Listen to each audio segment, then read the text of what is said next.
Mike Egan from Brantford.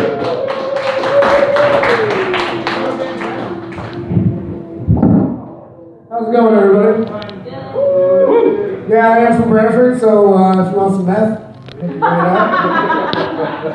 for that. I'm good for that. I don't think any of us are actually born comedians. I was just born an asshole. So, you know, I kind of have two options in life. I can either do this or get beat up forever. Well, I'm a short ginger with a very punchable face and a bad attitude. Well, yeah, right? Who wouldn't want to punch a ginger? Hands in the air. Who would not want to punch a ginger? Other gingers and guys that think I might be cute. All right. Yeah. I actually got punched in the face the other day by a midget, an actual midget. I was sitting down, so it's not like he's like an NBA midget, you know, like. But it was weird because I was just trying to help a brother out because he was talking to, because mind you, this is Brentford, an actual hooker. I think it's the world's only Mormon hooker. For real, she's a Mormon hooker. It's weird. She's half Japanese. It's like, it's weird. But like he thought totally for sure he was getting some play, right? He's like, oh man, this chick's all over me. I'm like, seriously? A fucking Care Bear would be all over you. Because he's a midget, right? He's tiny. I don't care about midgets anyway. Is there any here? Check under your chairs. Is there any here? I don't give a fuck. They don't like to be called midgets either, but I don't give a shit. We're never going to see eye to eye on that one. Hey, well, come on. Let's have fun with our little brothers. So what I did was, instead of stop being an asshole, I just made myself business cards to say I was a comedian, even though I never actually did it. So I could get out of fights, right? Big dude gets offended in a bar, I just hand him a business card. I said, no, dude, I'm a comedian. You know, this is my job. And he's like, oh, okay, all right. Where are you performing? I'm like, I don't know any places to perform. So I went online, I was like, okay, there's this local place in town, it's an open mic, I'm gonna go do it. I went there and I got booed the fuck off stage, right? Again, hittable ginger face, right? No one likes me. Nobody likes me. But that's okay because, you know, I don't have to talk to my parents anymore, so that's great. But, like, so that was like 2 years ago, and now I don't have a job, I'm poor, I smell like Brantford, and I'm here talking to you fucks, so, you know, it's been a good ride.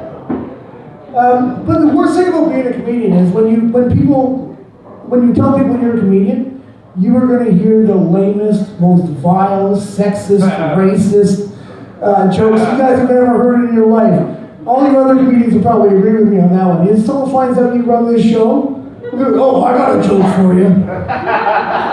Oh, but it's some of the most vile shit in the world. And I actually run my own show in Brantford. And it's a straight open mic. Anyone's allowed to come out. Anybody from the crowd is allowed to come up. And I had a guy do a 10-minute racist rampage while I was outside. And I was outside having a butt. Tobacco. We'll call it tobacco. I was outside smoking that. We'll call it meth, right? It's not meth. Look, these are all my own teeth. No meth. No meth. I think that guy in the back has been to Brantford. What do you think of our meth? It's not blue because of Heisenberg, it's just actually toilet pucks. So don't smoke it. I agree you got your own teeth.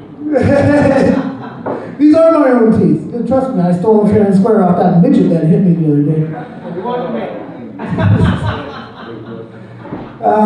Okay, what else? Anyways, that story's rambling and stupid. So, you guys like beer? I see a lot of you guys drinking beer. Woo! Yeah? You hear about that new beer from Poland? It's made with the secretions of a woman's vagina. Have you guys heard about that? That's a real thing. I'm not making it up. You guys Google it. There's Wi-Fi here. Google it. That's a real beer. And you can actually get it made with your wife or your girlfriend or anything like that. Yeah, that's terrible. That's the conversation you want to have when you're watching the Raptors, eh? And they're like, oh, what are you gonna? Oh, my wife ate it. You know, don't worry about it.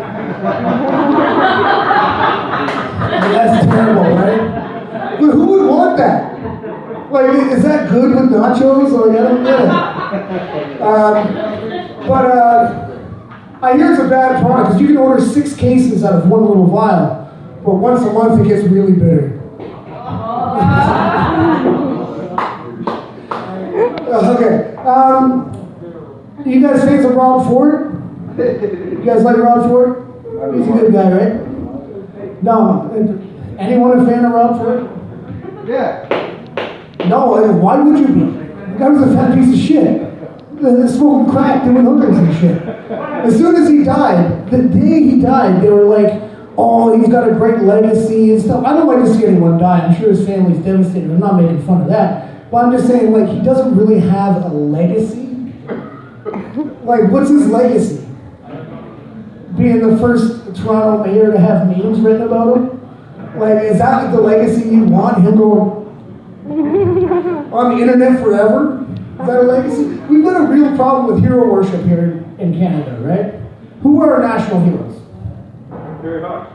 Terry Fox, right? He's a good one. Again, he's got a great foundation. What he started was great, but he's also a failure. He didn't make it. Guy didn't even get out of the fucking province, right? Like, his foundation was great, but even if you talk to his family and his friends, they all say the guy was a complete cock, right?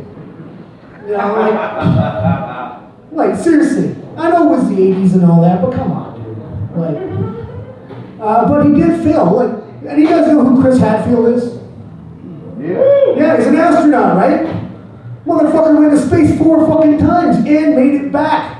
But everyone knows Terry Fox, right? As far as heroes in Canada goes, Chris Hadfield is like our Apollo 11, first man on the moon, and Terry Fox is our like Discovery, where he just blew up halfway. All